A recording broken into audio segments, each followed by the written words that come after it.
Now, it was an avenue of more than 120 mature trees that lined the centre of Plymouth.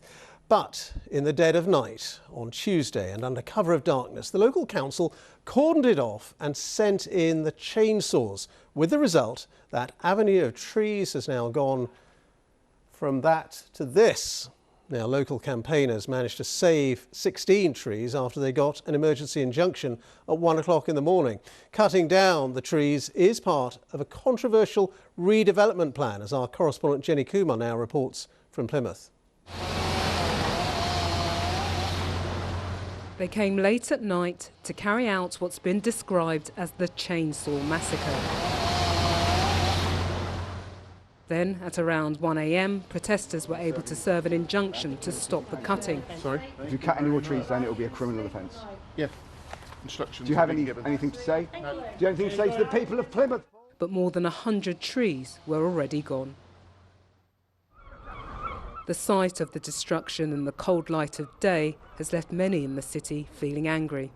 It's just disgraceful that all the protests and all the people's feelings just meant nothing.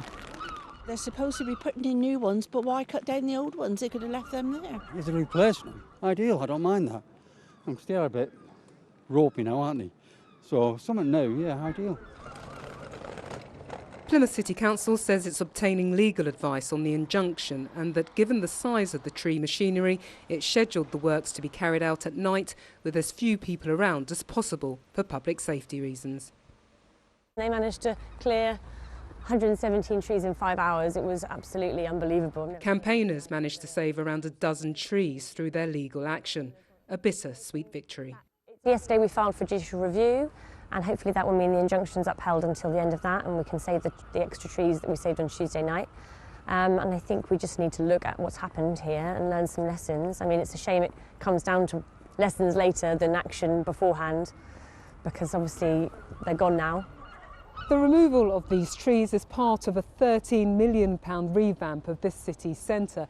The council says it's listened to the overwhelming objections and changed the final design to deliver around 170 semi-mature trees. Around 7 years ago, protesters tried to stop the trees being felled here in Sheffield.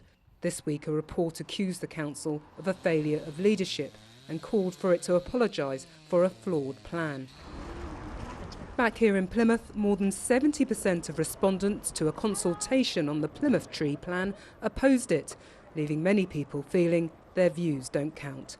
Jenny Kumar, BBC News, Plymouth.